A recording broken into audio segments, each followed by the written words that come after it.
Welcome to Matthew chapter 5, verse 27, down through verse 30. Matthew chapter 25, or Matthew chapter 5, verse 27, down through verse 30. One of the basic principles of saturation is the idea of clustering the material into, taking the chapters and clustering it into material that fits, paragraphs, topics, subjects, and obviously 27 through verse 30 subject, and we're calling it morality. He's already dealt with murder, which was verse 21 down through verse 26. And another part of the process of saturation is taking the material that is clustered together, which in this case, verse 27 through 30, and looking at the overall theme, the concept. What is he trying to say in the overall? That determines how you interpret everything within the passage itself. In other words, you don't start by looking at verse 28 and saying, aha. No, you look at the whole and then look at verse 28. So we spent about 3 Sundays looking at the overall view, trying to get the overall concept of where he's going, what his emphasis is, what he actually is trying to say in this overall passage. Now this morning we're going to begin to look at the details of the passage themselves. And it reads like this. You have heard that it was said to those of old, you shall not commit adultery. But I say to you that whoever looks at a woman to lust for her has committed adultery already with her in his heart. If your right eye causes you to sin, pluck it out, cast it from you. For it is more profitable for you that one of your members perish than your whole body be cast into hell. And if your right hand causes you to sin, cut it off, cast it from you. For it is more profitable for you that one of your members perish than for your whole body to be cast into hell. Let's bow in prayer. Frightening, Jesus, absolutely frightening. To live the standard, to live in the righteousness, to live in the holiness that you have called us to. And with no possibility of doing that in our own strength, but always, always, always, always needing all that you are in us and to even come close. So we're asking for an infusion, we're asking for an outpouring, we're asking for a communication, we're asking for you to take us to the level you want us to be. We're asking not for light, superficial, not for the easy. We're asking for you in all that you are to pull us to the level, the inner heart experience of what you are all about. Speak to us today through these words, we pray thee. In your name we ask it. Amen. Jesus is really introducing this whole subject by telling them that he's not come to destroy the law and the prophets, which is given to you in chapter 5, verse 17. And we discovered in that whole section that the concern was that the Pharisees had based all of their rules and all of their oral traditions on the Scriptures, and Jesus just constantly broke those. Now he's come and he said, I'm afraid that you're thinking I'm starting some kind of new deal, that the Scriptures mean nothing to me, and that I've started my own little thing. And he backs up and says, I want you to be sure and understand that's not the case. I'm not starting my own thing. I've come to fulfill, not destroy, but to fulfill all the law and the prophets, which is the Old Testament Scriptures. Having said that, he begins to describe that the Scriptures really are the very nature of God Himself. The Trinity God reached down inside of Himself, grabbed a hold of His nature, pulled it out, dumped it into our world. It ended up in written form. And that what you've got in the Scriptures is literally the written form, fluid, moving, alive, written form of the nature of God. So you are literally handling the nature of God. Then the second member of the Trinity leaped off his throne and became a helpless babe in a woman's womb. And in that helplessness received the fullness of the Spirit, the nature of God. So now you've got the nature of God living within a man, and you've got the nature of God within the Scriptures. You've got the outside nature of God and the inside nature of God. And Jesus, filled with the inside nature of God, stepped into the Scriptures and said, outside nature of God, shape me. Inside nature of God, speak to me and I will follow. So the inside and the outside begin to shape the life of Jesus. And when you're looking at the life of Jesus, you are seeing an exact replica of everything that the nature of God is. That's phenomenal. Which he says is what the new covenant is all about. And the reason that's so important is because unless your righteousness exceeds, he ends on, exceeds the righteousness of the scribes and the Pharisees, you don't have a shot at this. You just don't have a shot at it. There's no possibility at all. I mean, the whole thing is a joke. Unless you go beyond that level. And nobody could conceive in their heart and mind how you could go beyond that level. But Jesus is saying, I'm giving you the possibility of that new level. And the possibility of that new level is nature of God within, nature of God without. Written word, living word, literally operating within your life, pulling you to a whole new level because you're different in the nature of God. He says, I know you didn't get that, so let me give you some examples. And he gives 6. The first one is the murder thing. You shall not murder. Well, that's what the scripture said. Absolutely. Quotation right out of the 10 Commandments. No doubt about it. God said it. Absolutely. No question. But see, you took that and isolated it over here in a little corner and said, hey, how I feel really doesn't matter. How I react inside really doesn't matter. What I'm thinking really doesn't matter. All that matters is that I curb my emotional output, curb my anger, curb my explosions enough that I don't kill you. And if I meet that rule, woo, I am righteous, yay for me, and we can all applaud. Jesus said, new covenant, I'm calling you to a new level. Inside nature of God, outside nature of God, shaping you and molding how you think and how you feel. So the fact that you isolated over here in a little boundary where you don't go beyond this limit is no good anymore, because I want to talk to you about what's going on in your mind and in your inner heart and how you feel. And I'm telling you, you can't be angry. You can't hate. Let me give you another example since you like that one so well. Morality. And he comes to our passage. You have heard that it was said to those of old. So the old-timer looked at the sexual drive, his sexuality, and put it over here in a corner and said, oh, yeah, it's a drive. It's an animal drive. You got to satisfy it. It's a pleasurable thing. But, hey, you got to keep it under control. And hey, if I'm going to be righteous, I better put a lid on it. Don't sleep with my brother's wife. Yay! Aren't I something? How I think, how I feel, what's going on inside of me, doesn't matter. Just put a lid on it, curb it, put the boundary around it. Jesus said, I want you to know that's not what we're dealing with. And he brings up this whole idea that your sexuality is literally a part of the heart, the core, the existence of your whole life. And then I'm not talking just about some sex drive over here that you have to put a lid on and control and discipline. I'm talking about the wholeness of who you are, all the way from the whiskers on your chin to the way you walk, all the way down to how you think, how you approach life. That your whole life is wrapped up in sexuality. So we're not just talking about one little aspect. We're talking about the wholeness of your being. And it's interesting, as we will mention again, that the whole, out of these 6 illustrations that he brings up, this is the only one where he talks about the heart. Because the heart is the source of everything. And he's talking about sexuality at the core of your being, which affects everything in your entirety of life. So we're not just dealing with, well, didn't sleep with my brother's wife, so I'm okay. We're not talking about that. We're talking about the wholeness of who you are in masculinity and femininity.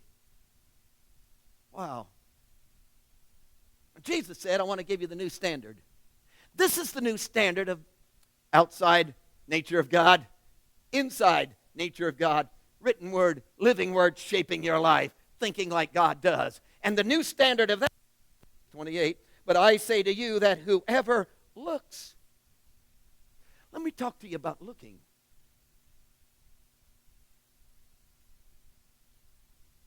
Sexuality dominates the visual world. Come on. Sexuality dominates your visual world. Well, you're not supposed to look at women. How are you getting along with that one? They're everywhere. That's an impossibility. So you can't come up with a new little commandment. Oh, here's the new commandment of the new covenant. Don't look at women. That's an impossibility everywhere. The only spiritual people would be blind people. Which is ridiculous. Because the visual dominates. Sexuality dominates the visual world. No question about that. I'm watching TV, an advertisement comes on. They're trying to sell me hemorrhoid medicine. And how do they do it? This beautiful young lady is sitting on the lap of this man with his arm around her. And we're talking about hemorrhoids. And I'm saying, what? But I'm watching this TV saying, whoa, I'm going to go get some of that.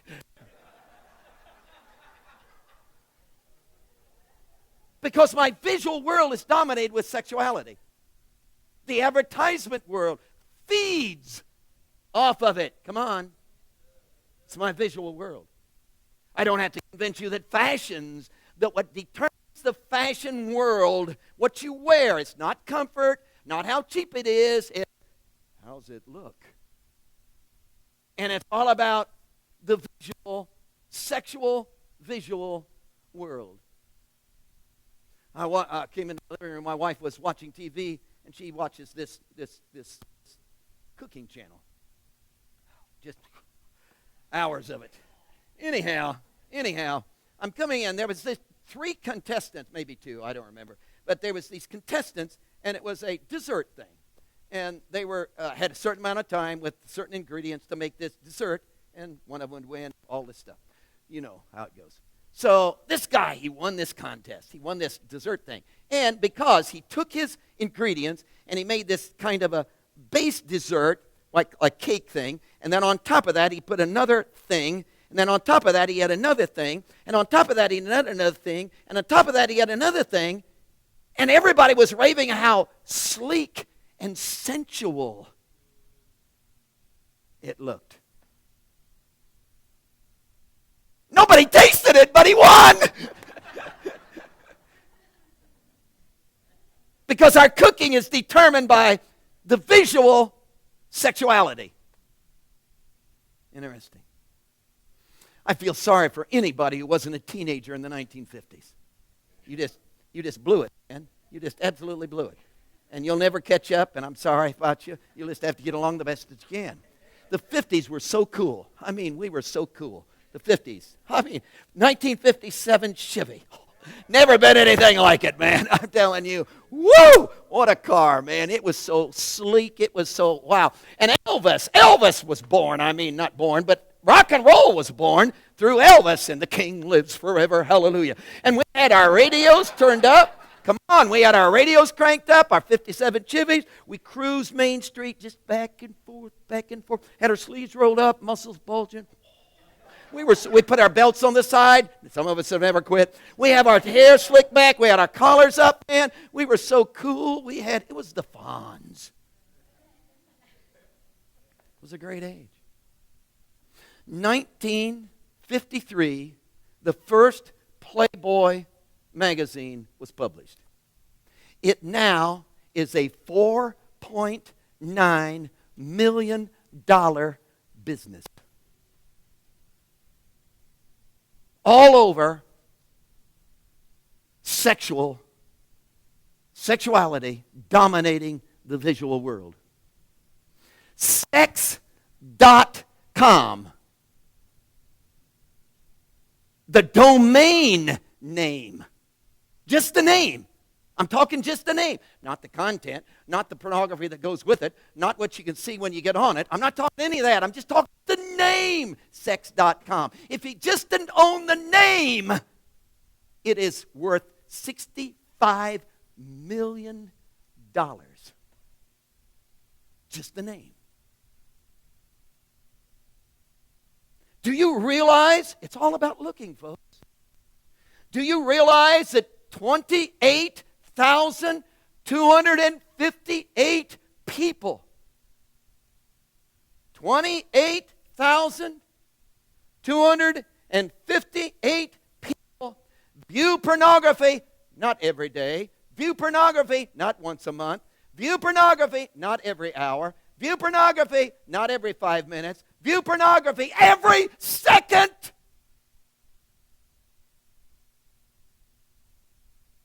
Every second. Looking. Looking.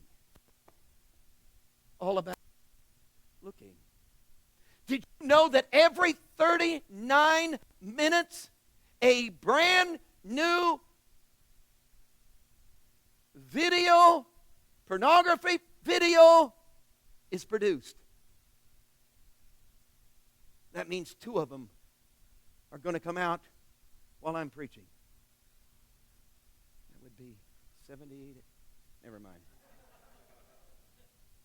Well, you say that's an evil world out there and they're that way, but we're Christian. That's an interesting thing because the Christian world is affected by this. Do you realize that promise keepers, who attend promise keepers, 53% of them admitted they view pornography. Do you know that 43% of Christian families admit pornography, looking is a problem in their home? Looking. Whoever looks. Looking. It's interesting to come to the Scriptures and see the role of the eye in the Scriptures. In fact, Jesus is hot about it in chapter 6 at the Sermon on the Mount. And you'll note in chapter 6, if you'll turn to verse 22 and 23, he gives a whole little section about this eye thing. He says, the lamp of the body is the eye. Isn't that interesting? If therefore your eye is good, your whole body will be full of light. But if your eye is bad, your whole body will be full of darkness. If therefore the light that is in you is darkness, how great is that darkness? Looking is the gateway into a person's life. Phenomenal. It's also interesting to go back to the book of Genesis. And as you walk through the book of Genesis, the whole temptation thing. You know it well. It's interesting the role of the eye, the visual that it played in it. For instance, if you look at Genesis chapter 3, verse 6, you will read as the devil talked to her and tempted her about the tree that was there and the fruit on the tree. It says, so when the woman saw, visual, that the tree was good for food and it was pleasant to the eyes, visual, a tree desired to make one wise, she took the fruit and ate it. It's really interesting to know the consequences of all of that. Because as you get into the consequences of what happened because of that sin, because she picked and ate, you go to Genesis chapter 3, the next verse, 7, and it reads like this. Then the eyes of both of them were opened, and they knew they were naked. They didn't know that before. They never saw it that way before. What happened? Something happened in the visual. That sin affected the looking. Well, they'd always looked. I know. But something happened in the looking. This eye thing, it's really a big deal. Visual. Visual. The old-timer said, now wait a minute, just put a lid on it, just don't sleep with your brother's wife, everything's okay. Jesus says, I want to take you to a new level and talk about looking. What you see? Look. Really matters, he says. Really matters. In the Greek language, we have one word for hearing, akuo. 5 words for looking. Giving various aspects of what it's like to look. I was going to walk through them, but some of you would be bored.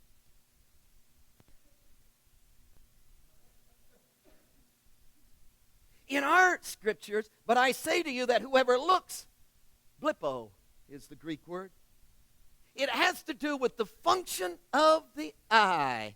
In other words, it's the opposite of blindness. So it has to do with seeing. And when you bring it into the spiritual dynamic, it has the spiritual perception of insight, which could be spiritual perception of insight in terms of glory and Jesus and spiritual things in that sense, or it could be the opposite, spiritual insight into evil and wrong. It's used 137 times in the New Testament, and the majority of the times that it's used, 137, majority of the times it's used in the present tense with continual action. In other words, it isn't just some glance, it isn't just a look, it's a looking, which is the emphasis of the word. Now, with that as the background, I want to take you to our passage. Look at this, verse 28. 27 and 28. But I say to you that whoever looks at a woman. Back up to verse 27. You have heard that it was said to those of old, you shall not commit adultery. But I say to you, whoever looks at a woman. Isn't it interesting that in the old timer, in the old covenant, in the old view of things, the way they viewed it, looking is totally disregarded, which is the first idea of this concept. In the old covenant, looking is discarded. Isn't under consideration, doesn't matter, we're not discussing looking. In the new covenant, looking really matters. In fact, he says it's the only thing that matters. Is the looking. Old covenant discards it. New covenant, hey, highlights it, points to it, gives you the emphasis of it. Again, old covenant was, hey, put a boundary on it. It's a sex desire. Hey, you put a lid on it. You control it. Don't sleep with your brother's wife. Yay! I want to tell you, the big deal here has nothing to do with physical activity. It has to do with what you see. Visual. Looking. Found this, you probably know this story, but I found this Old Testament story that talks about God's looking. Which is really intriguing. King Saul had messed it up really big, you know. And he was no longer going to be king. God had rejected him. And God said, hey, I'm getting another king for Israel. And came to Samuel the prophet, said, Samuel, here's how we're going to do it. I want you to go down to Bethlehem. And I want you to go there and announce to the whole city that you're going to have a big feast day, and you're going to have an altar, and we're going to make a sacrifice to God. And the whole town will be in on it. And I want you specifically to request that Jesse and his boys are there, because one of them is going to be king. So Samuel followed through. The whole city's there. Jesse and all of his clan is there. And Samuel looked over, and here's one of Jesse's sons. Oh, he's tall. You know, masculine. He just looks like a leader. He's got to be the one. He's probably the one to take Saul's place. And Samuel's all excited about him. And then God says, Samuel, and he quotes this verse. 1 Samuel 16:7. Listen to this. But the Lord said to Samuel, do not look at the appearance or at his physical stature, because I have refused him. For the Lord does not see as man sees. For man looks at the outward appearance, but God looks at the heart. And God has this perspective. God has a looking style. God has a... See, the old-timer said, what we want is a God who simply requires no physical action over and above in terms of, well, you don't sleep with your brother's wife. That's all I want. I want a God who that's his standard. But Jesus says, listen, guys, our God goes way beyond that. Why? Because sexuality is a whole part of your life. See, sexuality is not just about a body drive that you put a lid on and you don't. Sexuality is about all the way from the whiskers on your chin to the way you handle yourself, to the way you walk down the street, to the way you approach life. And what I want you to have is, I want you to have the very nature of God within you so that you see everything about your life the way God sees it. Not about one little, oh, yeah, I don't do that. Not about, oh, I don't look at pornography. That's not the issue. It's not about looking at women. That's not the issue. Because how are you going to look?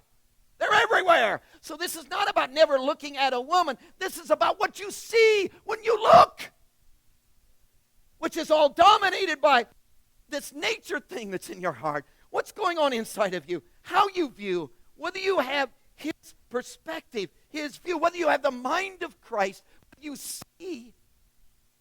Well, if I get married, that solves that. No, it doesn't. As we've already said, marriage can be legal prostitution. So that isn't the solution to this. What's the solution to this? Oh, I've got to have his nature. I got to have his mind. Because when I look, I see certain things. When he looks, he sees other things. How could I see like he sees? Which is the issue. Now, the old-timers discarded that. Just looked at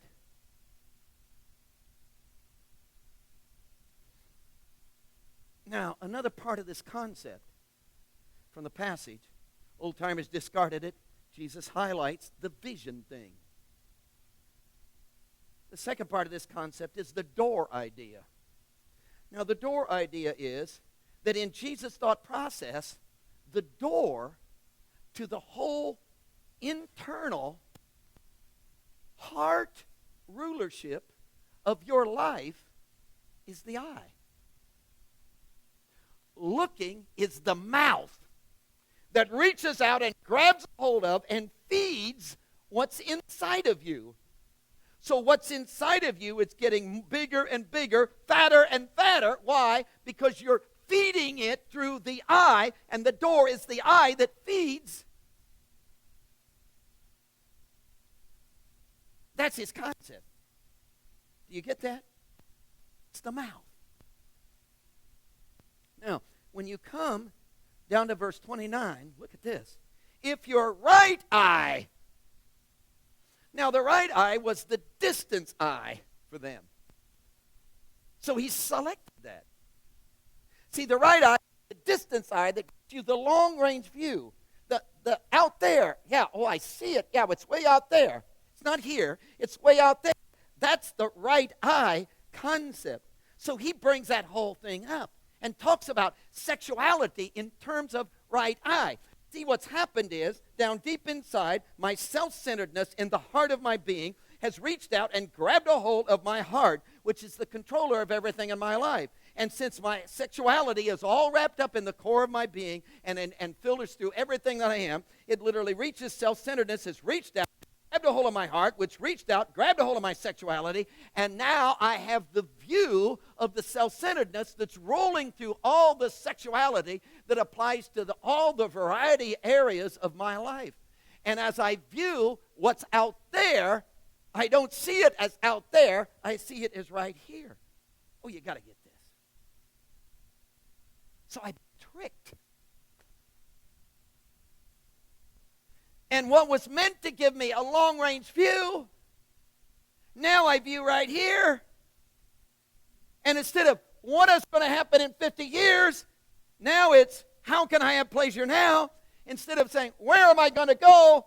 What will I get out of it right now? And I live. I'm not just talking about sexual experience, although that is certainly involved. I'm talking about the whole aspect of my sexuality. What kind of man am I going to be? Well, I'm not interested in that. I'm interested in... See, it's the idea of living from paycheck to paycheck, making... How you getting along? Day by day. Wait a minute. Christianity isn't like that. Christianity says that there is a long-range view here. And what kind of person are you going to be 25 years from now, 30 years from now, 1 million years from this moment, you will still be someplace. What's going to go on in your life then? And we live in this moment thing of, if I can just get out of this, if I can just solve that. But people, if we just solve that, if I can just get a fix now, but then what about tomorrow? Oh, I'll worry about that later. But see, Christianity says, oh. Does that make sense to you? So the call of Jesus is, oh, that I would walk into the nature of God and see the eternalness of what is really taking place in this whole process of my sexuality.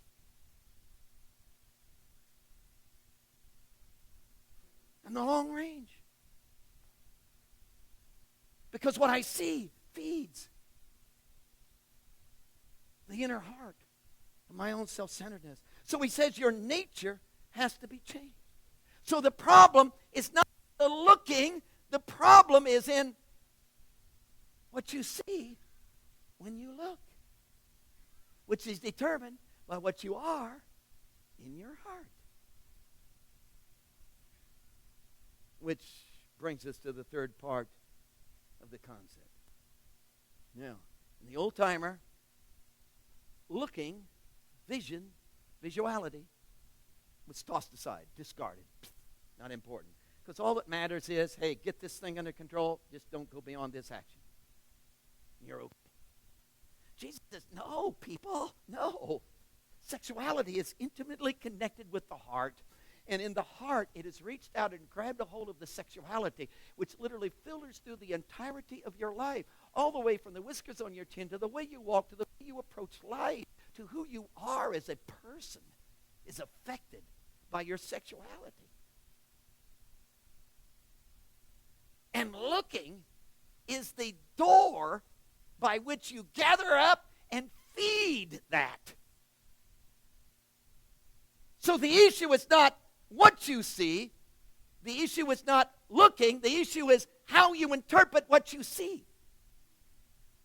It brings us to the delight. The nature of the inner heart determines what you see. Go back with me. Trinity God reached down inside, full of his nature, pulled it out, dumped it into the world. It ended up to be a book. Scriptures. Second member of the Trinity leaped off his throne, became a helpless man, a helpless babe. Became filled with the nature of God. Everything Jesus did, he didn't do because he's God, although he is God. That's not how he did what he did. He did what he did because he was filled with God, the nature of God. And Jesus, being filled with the nature of God, stepped into the book, the nature of God. The nature of God outside, the nature of God inside, and said, hey, shape me. And the life of Jesus, what he saw, was determined by the nature.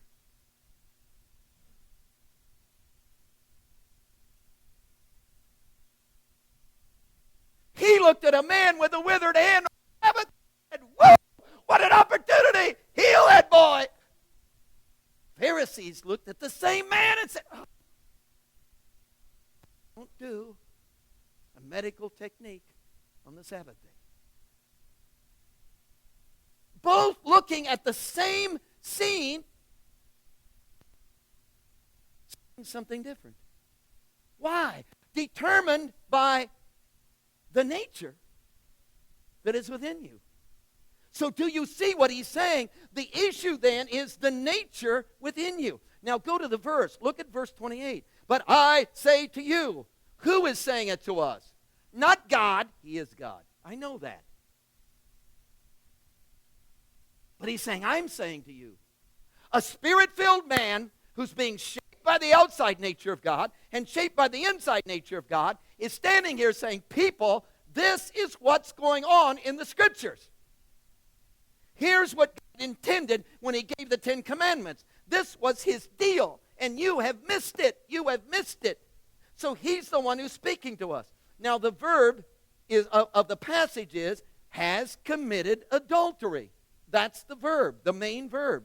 Has committed adultery. Now the subject is the one, but the looking idea is a participle which becomes an adjective. So the subject is literally the looking ones. That's you. You're looking. I can see you. It's the looking ones. And it's interesting, in my passage it says whoever, and the whoever is all the. In other words, all the looking ones have committed adultery. It's not just whoever commits adultery. It's all the looking ones. And why is the looking ones committing adultery? Because of what's in their heart. How they view. So we got to quit looking. No. That's an impossibility. How you not going to look? They're everywhere.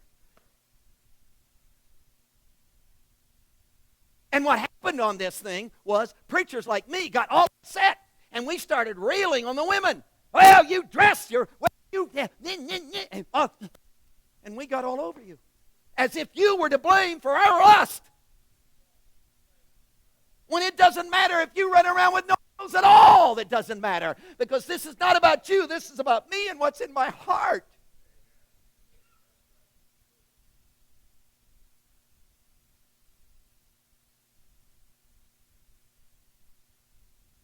And this is not a matter of, I'll get it under control. This is not a matter of, bite your lip, count to 10.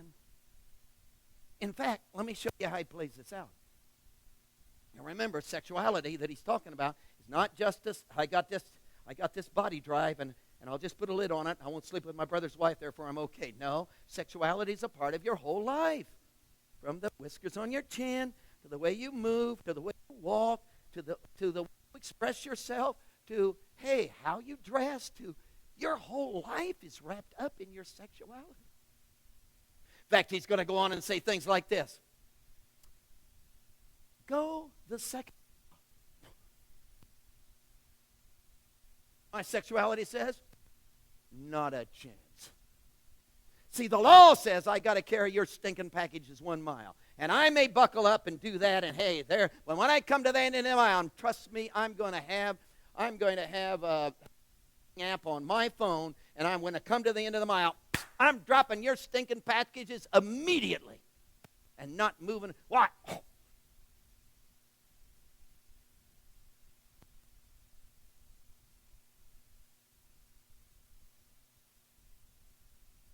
What's that all about? That's all about sexuality. Nobody's going to push me around.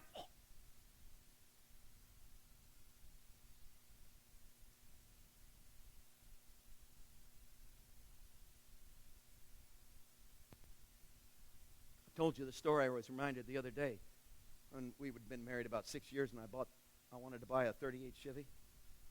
Came home and announced it to my wife, and she said, no, you can't buy it. And you know what I said? I got to buy it now, whether you want me to or not, or whether I want to or not. What's that? Where did that come from? What was that all about? It's about sexuality, masculinity. Real men don't cry. Who told you that? A tough father. Buck it up, kid. Suck it up, man. Be a man. Well, where do you read that in here?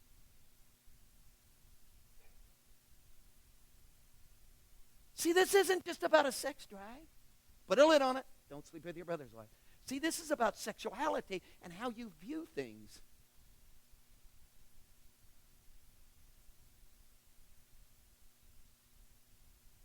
This is awful, isn't it? Well, I can't help who I am. I know. The way I see things is the way I see things. I got it. Hey, you step out of line, I'm socking you upside the head. I got it. I've been hit. Well, how am I going to change?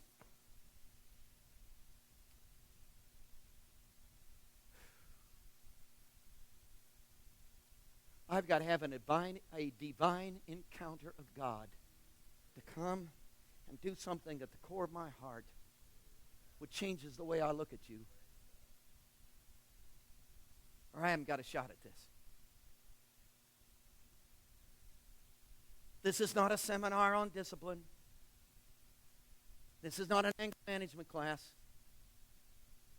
This is not a seminar on how to count to 10. This is not 12 steps, and we'll work you into it.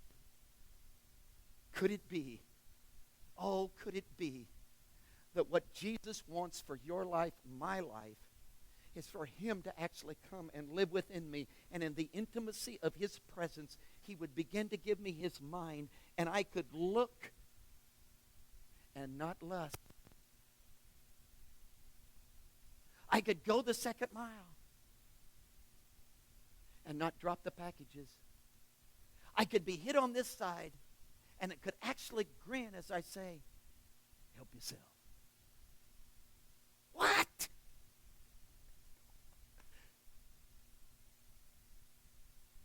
You got to admit, that would take a divine movement of God to get that done.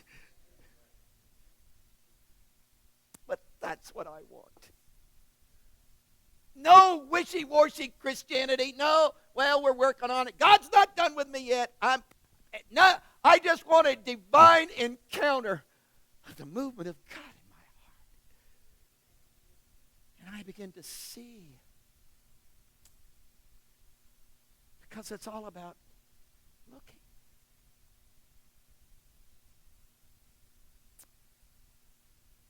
Oh, Jesus.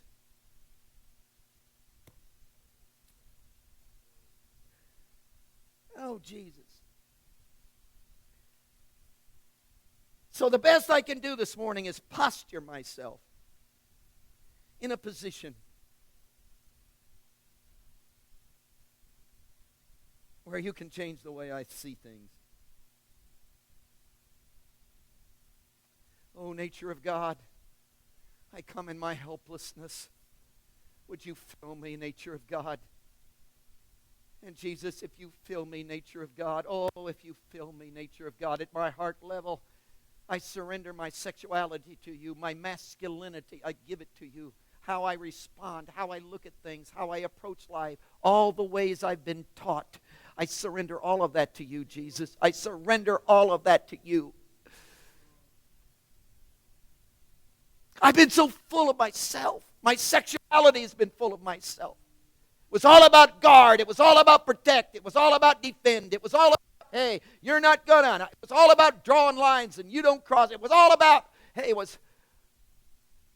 I've been so full of myself.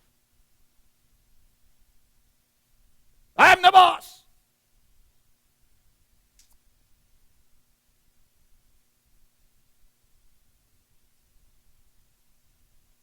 I'm not the boss, am I? You're the boss.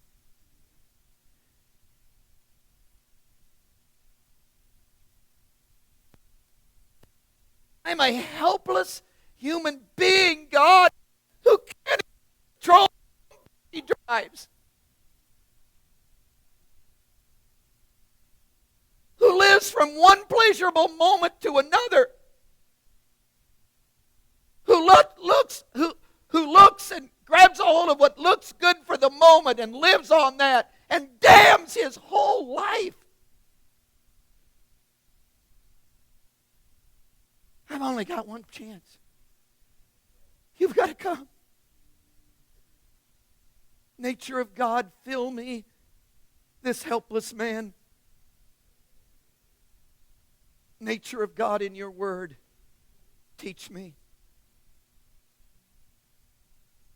Living word, written word.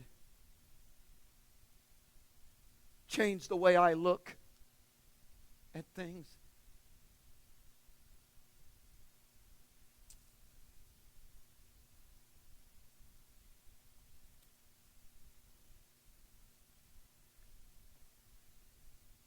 Moments of seeking.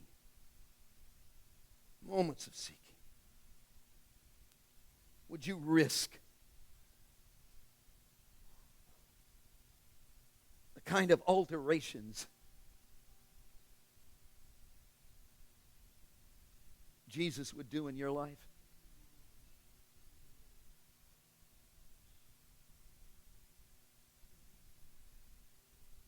Would you risk Him giving you His heart?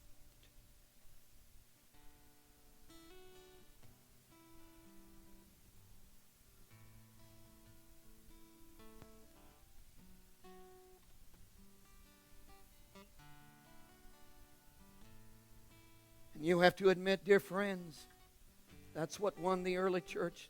That's how the early church won their world.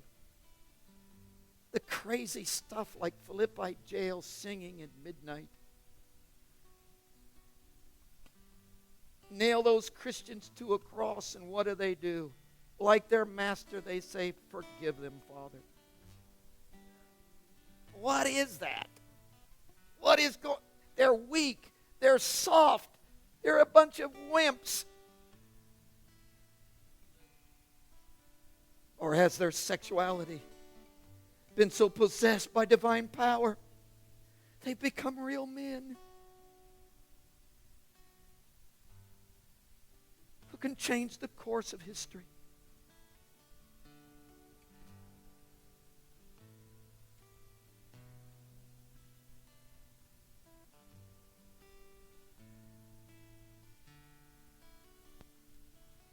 Want to seek with me?